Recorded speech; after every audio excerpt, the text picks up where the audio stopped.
आप सल्लल्लाहु अलैहि वसल्लम ने इरशाद फरमाया, बंदा मोमिन जब दुनिया से राब्ता तोड़कर आखिरत की तरफ मुतवज्जे होता है, यानी जब उसकी मौत का वक्त आता है, तो सूरज की तरह चमकते दमकते सफेद चेहरों वाले फरिश्ते जन्नती खुशबूदार जन्नती कफन लेकर उसके पास आते हैं, हत्ता कि वो हद्दे नजर तक उसके सामने बैठ जाते हैं। फिर मलकुल मौत तशरीफ लाते हैं, हत्ता कि वो उसके सर के पास बैठ जाते हैं। अच्छा, कुरान में मलकुल मौत का नाम आया है सूरह सजदा के अंदर, अहदीस के अंदर भी, अलबत्ता तौरात में इसका नाम इज़राइल भी आया है। और हमारे अहले सुन्नत के जो अव्वलीन मुफस्सिरीन हैं, इमाम तबरी रहमहुल्लाह अल-मुतवफ़ा 310, उन्होंने भी ये वर्ड इस्तेमाल किया है। लिहाजा मौत के फरिश्ते को इज़राइल कहना भी जायज है हमारे सलफ के यहाँ, क्योंकि आजकल बाद लोग कहते हैं इज़राइल नहीं मलकुल मौत ही कहना चाहिए, इज़राइल का लफ्ज भी साबित है।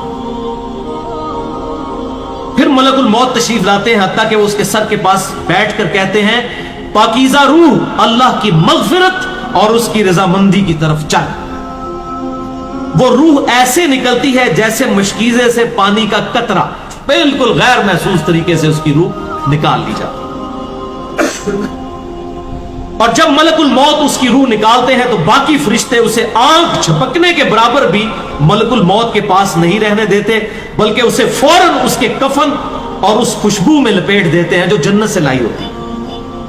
फिर उसकी रूह को लेकर बुलंद होते हैं और फरिश्तों की जिस जमात के पास से वो गुजरते हैं तो फरिश्ते पूछते हैं कि ये कैसी खुशबू है, तो वो उसके दुनिया के नामों में से बेहतरीन नाम लेकर बताते हैं कि ये फलां बिन फलां की रूह है, हत्ता कि वो उसे आसमान दुनिया तक ले पहुंचते हैं और उसके लिए दरवाजे खोलने की इजाजत तलब करते हैं। तो जन्नत के जो आसमानों के दरवाजे हैं उसके लिए खोल दिए जाते हैं। फिर हर आसमान के मुकर्रब फरिश्ते अगले आसमान तक उसे प्रोटोकॉल देते हुए उस रूह के साथ जाते हैं, हत्ता कि उसे 7वें आसमान तक पहुंचा दिया जाता है। तो अल्लाह ताला फरमाता है, मेरे बंदे का नामा आमाल इल्लियीन में लिख दो, जो सूरतुल मुतफ्फिफीन में आया है। इल्लियीन और सिज्जीन ये दो मुकामात हैं। ईमान वालों की रूहें जो है इल्लियीन में उनका नामा अमाल लिखा जाता है, और जो मुनाफिकीन हैं मुजरिम हैं सिज्जीन में लिखा जाता है। सूरतुल मुतफ्फिफीन सूरत नंबर 83 है, पारा नंबर 30 के अंदर। और उसे वापस दुनिया की तरफ ले जाओ, क्योंकि मैंने इन्हें इसी दुनिया से पैदा किया और इसी में इन्हें लौटाऊंगा और फिर दोबारा उसी से निकालूंगा। फिर उसकी रूह उसके जिस्म की तरफ लौटा दी जाती है, लेकिन ये लौटना दुनिया का सा लौटना नहीं होगा। यानी वो लौटने के बाद ये नहीं है कि मुर्दा कब्र में वो बैठ जाएगा हमें नजर आएगा। ये सब कुछ बरज़की मामलात होंगे जो मैंने पिछली दफा डिस्कस किए थे सूरह फातिर की आयत नंबर 42 के तहत, कि नींद की हालत में भी इंसान की रूह कब्ज होती है, लेकिन उसको चुटकी काटे तो वो जाग उठता है, रूह का ताल्लुक भी रहता है उस हालत में। बिल्कुल इस तरीके से एक डिफरेंट लाइफ है, बरज़की। फिर दो फरिश्ते उसके पास आते हैं, यानी उसकी कब्र में, उसे बिठाकर पूछते हैं। अब ये वो 4 सवाल यहां पर आ रहे हैं इस डिटेल हदीस में। पहला सवाल करते हैं, तेरा रब कौन, मन रब्बुका। वो कहता है रब्बी अल्लाह, मेरा रब अल्लाह है। दूसरा सवाल पूछते हैं, तेरा दीन क्या, मा दीनुका, तेरा दीन क्या, तो वो कहता है मेरा दीन इस्लाम है। फिर पूछते हैं कि वो आदमी जो तुम में मबूस किए गए वो कौन है। अब यहां पर वो डिटेल आई, अल्लज़ी बुइसा फीकुम, वो शख्स जो तुम में मबूस किया गया था वो कौन था। तो ये जो कहते हैं ना कब्र में आप सल्लल्लाहु अलैहि वसल्लम आ जाते हैं, तो ये किसी हदीस में भी नहीं है। इसमें डिटेल आ गई कि उससे पूछा जाता है जो शख्स तुम में पैगंबर बनाकर भेजा गया वो कौन था, तो वो कहता है हुआ मुहम्मद रसूलुल्लाह, वो अल्लाह के रसूल मोहम्मद सल्लल्लाहु अलैहि वसल्लम। मसला हाजिर और नाजिर मेरा रिकॉर्ड है, मसला नंबर 7, जिसमें मैंने ये तमाम शुबहात क्लियर किए। ये 3 सवालों के बाद, अच्छा, जामिया तिर्मिज़ी में एक हदीस है 3120, उसमें अल्फाज हैं कि वो पूछते हैं मन नबीयू का, तेरा नबी कौन है। इसमें तो है ना कि उस शख्स के बारे में तेरा क्या अकीदा है, उसमें मन नबीयू का अल्फाज है, जामिया तिर्मिज़ी 3120। अच्छा, अल्लाह का शुक्र है कि ये नहीं पूछते तेरा फिरका कौन सा है, तू किस इमाम की तकलीद करता था, केड़ी मसीदी तू नमाज पढ़ता सा है, देख लो कोई चीज नहीं। तेरा रब कौन है, तेरा दीन और नबी सल्लल्लाहु अलैहि वसल्लम। तो दुनिया में भी हम यही कहते हैं, अल्लाह रसूल कुरान, यही बात है। तो कब्र के अंदर जाकर भी यही सवाल है। अब वो जब 3 सवालों के जवाब देता है तो फरिश्ते चौथा सवाल उससे पूछते हैं, जो मैंने कब्र का चौथा सवाल, मसला नंबर 78, तुम्हें कैसे पता चला, इन 3 सवालों के जवाब तुम्हें कैसे आए? वो कहता है मैंने अल्लाह की किताब पढ़ी थी, मैं उस किताब पर ईमान लाया और मैंने उसके हक होने की तस्दीक। अल्लाह की किताब पढ़ी होगी तो तस्दीक करेगा ना, अगर सुना के सुन्नी होगा तो क्या तस्दीक करेगा? हाँ, पढ़ा के सुन्नी होगा तो तस्दीक कर देगा। फिर आसमान से आवाज आती है, मेरे बंदे ने सच कहा, उसके लिए जन्नती बिछौना बिछा दो, उसे जन्नती लिबास पहना दो और उसके लिए जन्नत की तरफ दरवाजा खोल दो। कब्र के अंदर ही जन्नत की तरफ दरवाजा खोल दो। यानी आप समझ लें, जिस तरह ये अब टच स्क्रीन मोबाइल रख के और जनाब लैपटॉप रख के सामने लोग बैठे होते हैं ना, तो एक दूसरी दुनिया में चले जाते हैं, तो जन्नत का फिजिकली दरवाजा खोल दिया जाएगा, उसको जन्नत की हवाएं भी, खुशबू भी आएगी और इंतजार वो करेगा। वहां उसे हवा के झोंके और खुशबू भी आती होगी और हद्दे नजर तक उसकी कब्र को कुशादा कर दिया जाएगा। खूबसूरत चेहरे, खूबसूरत लिबास और बेहतरीन खुशबू वाला एक शख्स उसके पास कब्र में आएगा और कहेगा, उस चीज से खुश हो जा जो चीज तुझे खुश कर दे, ये वो दिन है जिसका तुझसे वादा किया जाता था। वो शख्स पूछेगा कि ऐ शख्स तू कौन है, तेरा चेहरा भलाई लाने वाला चेहरा है। वो जवाब देगा, मैं तेरा अमले साले हूं। यानी नेक अमाल एक खूबसूरत इंसान की शक्ल में उसकी कब्र में आ जाएगी। तो फिर वो शख्स कहेगा, ऐ अल्लाह, ऐ मेरे रब, जल्दी कर, फौरन क़यामत कायम फरमा दे, हत्ता कि मैं अपने अहलो अयाल की तरफ चला जाऊं। यानी मोमिन कहेगा, अल्लाह जल्दी जल्दी क़यामत आए, मुझे तो एंड रिजल्ट नजर आ रहा है, मुझसे इंतजार नहीं होता, फौरन क़यामत आ जाए। अभी साइमल्टेनियस कंट्रास्ट आने वाला है इसका।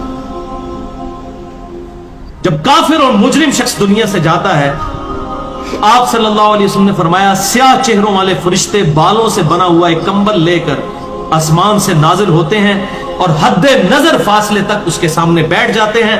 फिर मलकुल मौत, मौत का फरिश्ता आता है, हत्ता के उसके सर के पास बैठ जाता है और कहता है, खबीस रूह, अल्लाह की नाराजगी की तरफ चल।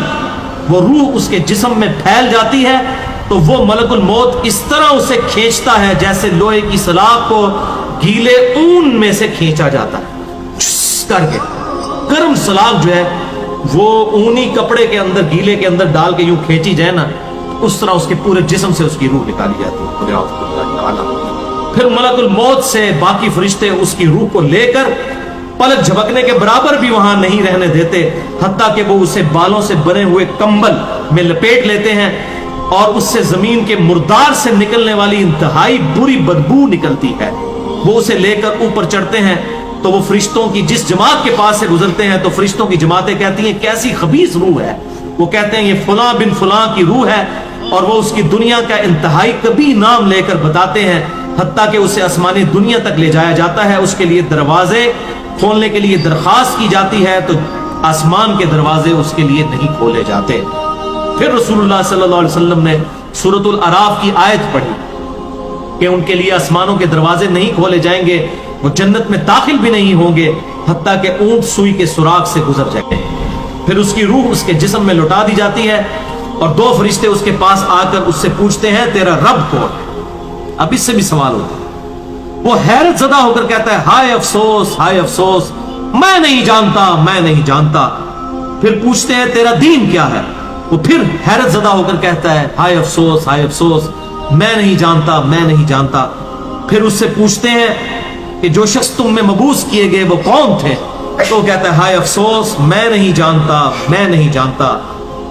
फिर आसमान से आवाज आती है, इसने झूठ बोला, इसके लिए जहन्नम का बिछौना बिछा दो।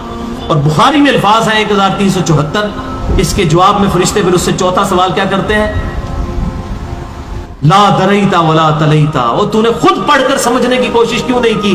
या जो लोग समझे हुए लोग थे, किताब और सुन्नत के मनहज पर चलने वाले लोग थे, उनके साथ तू क्यों नहीं चला?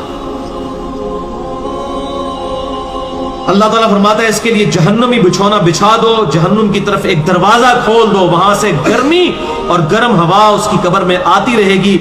उसकी कब्र को इस कदर तंग कर दिया जाएगा कि इसकी पसलियां एक दूसरे के अंदर दाखिल हो जाएंगी और एक कबीह चेहरे वाला शख्स कबीह लिबास में इंतहाई बदबूदार हालत में उसके पास आएगा اور اسے کہے گا تمہیں ایسی چیزوں کی بشارت ہو جو تمہیں غمزدہ کر دیں، یہ تیرا وہ دن ہے جس کا تجھ سے وعدہ تھا۔ وہ پوچھے گا تو کون ہے؟ تیرے چہرے سے تو خیر کی توقع نظر نہیں آتی۔ وہ جواب دے گا میں تیرا خبیث عمل ہوں جو تو دنیا میں کیا کرتا تھا۔ بات عمل کے ساتھ ہی ہے، صرف کلمہ پڑھنا کافی نہیں ہے، عمل۔ پھر وہ کہتا ہے میرے رب قیامت قائم نہ کرنا، اے میرے رب قیامت قائم نہ کرنا۔ مومن کیا کہتا ہے؟ قیامت قائم کر رہے اللہ۔ اب یہ وہ حدیث ہے وہ جس اس آیت کو حل کرتی ہے جو پچھلی دفعہ ایک بھائی نے سوال بھی کیا تھا۔ سورہ یاسین کی آیت نمبر ہے 52۔ قالوا یا ویلنا من بعثنا من مرقدنا، یعنی جب قبروں سے نکالا جائے گا مجرموں کو، وہ کہیں گے ہائے افسوس ہمیں کس نے ہماری قبروں سے باہر نکالا۔ تو اللہ تعالیٰ کیا فرمائے گا؟ ھذا ما وعد الرحمن وصدق المرسلون، یہی ہے وہ جس کا وعدہ رحمان نے کیا تھا اور رسولوں نے سچا کہا تھا۔ تو کہتے ہیں جی منکرین عذاب قبر کہتے ہیں جی وہ انسان کو کہتے ہیں ہماری قبروں سے کس نے اٹھا لیا، تو اس پہ عذاب تو نہیں ہوتا؟ عذاب تو ہو رہا ہے۔ وہ آپ دیکھیں اس وہ حدیث میں کیا کہہ رہا ہے اللہ قیامت قائم نہ کرنا، یعنی یہ عذاب تو آیا، قیامت آئی تو پھر بڑا عذاب بھی مجھ پر آئے گا۔ تو اسی لیے وہ اس حیرت زدہ ہوگا قیامت والے دن کہ اب میرے اوپر اگلی مصیبت آ گئی، عذاب کی چوتھی اور فائنل قسط بھی میرے پر آنے والی۔ وَلِعَوْذُ بِاللَّهِ تَعَالَى اللہم اجرنا من النار۔ 11ویں حدیث سنن نسائی میں 1834، مشکات میں 1629۔ ابو ہریرہ رضی اللہ تعالیٰ عنہ کہتے ہیں آپ صلی اللہ علیہ وسلم نے فرمایا جب مؤمن شخص کی موت کا وقت آتا ہے تو رحمت کے فرشتے سفید ریشم لے کر آتے ہیں اور کہتے ہیں راضی ہونے والی پسندیدہ روح نکل، اللہ کی راحت اور رزق کی طرف چل، رب تجھ پر ناراض نہیں۔ تو وہ بہترین کستوری کی خوشبو کی طرح نکلتی ہے حتیٰ کہ وہ ایک دوسرے سے اسے لے کر اس طرح کرتے کرتے آسمان کے دروازوں تک پہنچ جاتے ہیں۔ تو وہ کہتے ہیں زمین سے یہ کیسی پاکیزہ خوشبو تمہارے پاس آئی ہے، وہ اسے مومنوں کی روح کے پاس لے جاتے ہیں، یعنی نیک آدمی کی روح کو، جو پہلے مومن مر چکے ہیں ان کی روحوں کے پاس، تو انہیں اس کے آنے پر اس سے بھی زیادہ خوشی ہوتی ہے، یعنی مومن انتظار کر رہے ہوتے ہیں اور ویلکم کرتے ہیں۔ جیسا کہ تم میں سے کسی کو اپنے بچھڑے ہوئے شخص کے ملنے پر خوشی ہوتی ہے، تو وہ آلریڈی جو مردہ روحیں وہاں پر پہنچی ہوتی ہیں، جو مر چکے شخص جو ہوتے ہیں ان کی روحیں، وہ نئی آنے والی روح سے پوچھتے ہیں فلاں کا کیا حال ہے، فلاں کا کیا حال ہے۔ پھر وہ کہتے ہیں اسے چھوڑ دو کیونکہ یہ ابھی ابھی دنیا کے غم میں مبتلا ہو کر یہاں پر آیا ہے۔ تو مرنے والا شخص کہتا ہے کہ تم جس شخص کے بارے میں مجھ سے پوچھ رہے ہو وہ تو فوت ہو چکا ہے، کیا تمہارے پاس نہیں آیا؟ وہ کہتے ہیں اسے تو اس کے ٹھکانے ہاویہ یعنی جہنم میں پہنچا دیا گیا ہے۔ اور جب کافر شخص کی موت کا وقت آتا ہے تو عذاب کے فرشتے بالوں کا لباس لے کر اس کے پاس آتے ہیں اور اسے کہتے ہیں ناراض ہونے والی ناپسندیدہ روح نکل، اللہ کے عذاب کی طرف چل۔ وہ مردار کی انتہائی بدبو کی صورت میں نکلتی ہے حتیٰ کہ وہ اسے زمین کے دروازے کے پاس لے آتے ہیں تو وہ کہتے ہیں یہ کتنی بدبودار ہے، حتیٰ کہ اسے کافروں کی روح کے پاس ملا دیا جاتا ہے۔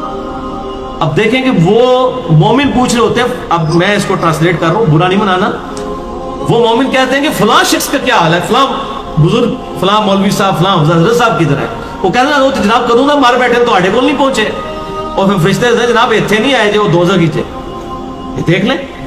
یعنی وہ اسی لیے پوچھ رہے ہوتے ہیں کہ تو چل ہم تک پہنچ گیا، فلاں بھی ایک دنیا میں بڑا کوئی مشہور نیک آدمی تھا، وہ کدھر گیا؟ تبھی تو وہ ایکسپیکٹ کر رہے ہوتے ہیں نا اس کو کہ اس کو بھی یہاں پہ آنا چاہیے۔ تو ان کو بتایا جاتا ہے کہ بھئی وہ یہاں پر نہیں، وہ کہیں اور پر ہے۔ 12ویں حدیث جامعہ ترمذی میں 1071 نمبر اور مشکات میں 130 نمبر ہے۔ سیدنا ابو ہریرہ کہتے ہیں نبی صلی اللہ علیہ وسلم نے فرمایا جب میت کو دفن کیا جاتا ہے تو 2 سیاہ فام نیلی آنکھوں والے فرشتے اس کے پاس آتے ہیں، ان میں سے ایک کو منکر اور دوسرے کو نکیر کہا جاتا ہے۔ سیاہ فام نیلی آنکھوں والے خطرناک شکل کے فرشتے منکر اور نکیر۔ پس وہ کہتے ہیں تم اس شخص کے بارے میں کیا کہا کرتے تھے، یعنی نبی صلی اللہ علیہ وسلم کے بارے میں سوال ہوتا ہے تو وہ کہتا ہے وہ اللہ کے بندے اور اس کے رسول ہیں، میں گواہی دیتا ہوں کہ اللہ کے سوا کوئی معبود نہیں اور محمد صلی اللہ علیہ وسلم اس کے بندے اور رسول ہیں۔ وہ دونوں فرشتے کہتے ہیں ہمیں پتا تھا تم یہی جواب دو گے۔ پھر اس کی قبر کو لمبائی اور چوڑائی میں 70 ہاتھ کشادہ کر دیا جاتا ہے۔ یہ 70 کہتے ہیں کثرت، حد نظر تک کشادہ کر دیا جاتا ہے۔ پھر اس کے لیے اس میں روشنی کر دی جاتی ہے، پھر اسے کہا جاتا ہے سو جا، وہ کہتا ہے میں اپنے گھر والوں کے پاس واپس جانا چاہتا ہوں تاکہ انہیں بتاؤں کہ میں کامیاب ہو گیا ہوں، لیکن وہ کہتے ہیں کہ تو دلہن کی طرح سو جا، جسے اس کے گھر کا عزیز ترین فرد ہی آ کر بیدار کرتا ہے، حتیٰ کہ اللہ تعالیٰ اسے اس کی خوابگاہ سے قیامت والے دن بیدار کرے گا، یعنی اسے لٹا دیا جائے گا، پھر اس پہ وہ کیفیت وہ جنت والی طاری رہے گی، پھر الٹیمیٹلی اللہ تعالیٰ اسے دوبارہ سے زندہ کرے گا۔ اور اگر وہ منافق ہوا تو وہ کہے گا میں نے لوگوں کو ایک بات کہتے ہوئے سنا تو میں بھی ویسے ہی کہا کرتا تھا، یعنی مجھے نہیں پتا، اللہ کی وہ گواہی نہیں دے سکے گا، رسول اللہ صلی اللہ علیہ وسلم کا اقرار نہیں کر سکے گا، میں کچھ نہیں جانتا۔ وہ فرشتے کہیں گے ہمیں پتا تھا تم یہی کہو گے، بس زمین سے کہا جاتا ہے اس پر تنگ ہو جا، وہ اس پر تنگ ہو جاتی ہے حتیٰ کہ اس کی ہڈیاں اور پسلیاں ایک طرف کی دوسری طرف آ جاتی ہیں، یوں بولے اعوذ باللہ تعالی، اور اسے مسلسل عذاب ہوتا رہے گا حتیٰ کہ اللہ اسے خوابگاہ سے دوبارہ زندہ کرے گا، یعنی قیامت تک اس پر وہ اس حالت میں عذاب رہے گا، ہمیں نظر نہیں آئے گا۔ جیسے سویا ہوا شخص ایک ڈراؤنا خواب دیکھتا ہے وہ تکلیف محسوس کرتا ہے، پاس کھڑا شخص نہیں محسوس کر سکتا۔ اور سنن دارمی میں ایک حدیث ہے صحیح سند کے ساتھ، مشکات میں 134 نمبر ہے کہ آپ صلی اللہ علیہ وسلم نے فرمایا 99 اژدہے اس پر، 99 جو ہے خطرناک ڈینجرس قسم کے سانپ اس پر مسلط کر دیے جاتے ہیں جو قیامت تک اسے ڈستے رہتے ہیں، اور وہ اتنے خطرناک اژدہے ہیں آپ صلی اللہ علیہ وسلم نے فرمایا کہ اگر ان میں سے کوئی ایک بھی دنیا پر اپنی پھنکار پھینک دے تو دنیا کی زمین کا بھی سبزہ نہ ہوگا، ایسا زہر ہے ان کے اندر۔ اللہم اجرنا من النار، اللہم اجرنا من النار۔ یہ بھائیوں عذاب قبر کیمرے سے نہیں دیکھا جا سکتا، یہ اللہ تعالیٰ نے پردہ رکھا۔ 13ویں حدیث جامع ترمذی میں 2308، سنن ابن ماجہ میں 4267، مشکات میں 132۔ سیدنا عثمان غنی رضی اللہ تعالیٰ عنہ جب بھی کسی قبر کے پاس سے گزرتے تو اتنا روتے کہ ان کی داڑھی تر ہو جایا کرتی۔ ساتھیوں نے پوچھا حضرت جب دوزخ کا ذکر کرتے ہیں اس وقت تو آپ کی آنکھوں میں آنسو نہیں آتے، لیکن قبرستان آ کر آپ پر ایسی حالت کیوں طاری ہو جاتی ہے؟ تو سیدنا عثمان نے فرمایا کہ میں نے اپنے محبوب صلی اللہ علیہ وسلم سے سنا کہ بے شک قبر آخرت کی منزلوں میں سے پہلی منزل ہے، جو اس میں بچ گیا اگلی منزلیں اس کے لیے آسان ہوتی چلی جائیں گی، اور جسے یہاں پر مشکل درپیش ہوئی اس کی اگلی منزلیں اس سے بھی مشکل در مشکل ہوتی چلی جائیں گی۔ پھر آپ صلی اللہ علیہ وسلم نے فرمایا میں نے قبر سے زیادہ سخت اور برا منظر کبھی نہیں دیکھا۔ یہ حضرت عثمان غنی رضی اللہ تعالیٰ عنہ کی وہاں پر یہ حالت ہوتی، اور اس میں کیا الفاظ ہے؟ قبر آخرت کی منزلوں میں سے پہلی منزل ہے، لہذا یہ پرفیکٹ دعا ہے، اللہم ربنا آتینا فی الدنیا حسنہ وفی الآخرۃ حسنہ وقنا عذاب النار۔ یہ مولویوں نے جو اپنے بیچ میں جو ہے وہ انجینئرنگ کرنے کی کوشش کی ہے، واقعنا عذاب القبری، واقعنا عذاب الحشری، یہ جو بدعت داخل کی ہے اس کی ضرورت ہی نہیں ہے، کیونکہ عذاب قبر بھی اس میں داخل ہے۔ اس میں الفاظ آپ نے دیکھ لیے کیا ہے، قبر آخرت کی منزلوں میں سے پہلی منزل ہے، تو واقعنا عذاب القبری، واقعنا عذاب الحشری کہنے کی ضرورت ہی نہیں ہے۔ ربنا آتینا فی الدنیا حسنہ وفی الآخرۃ حسنۃ وقنا عذاب النار۔ اس سے یہ بھی بات پتہ چل گئی کہ قبرستان جانے کا مقصد ہے آخرت کی یاد، جو صحیح مسلم میں حدیث ہے 2259 کہ قبروں پہ جایا کرو تاکہ آخرت کی یاد آئے۔ تو سیدنا عثمان بھی دیکھیں قبرستان جا کر وہاں پر آخرت کی یاد کے لیے جایا کرتے تھے، اور یہ حقیقت بات ہے قبرستان جانے سے ہی انسان کا قبلہ درست ہوتا ہے۔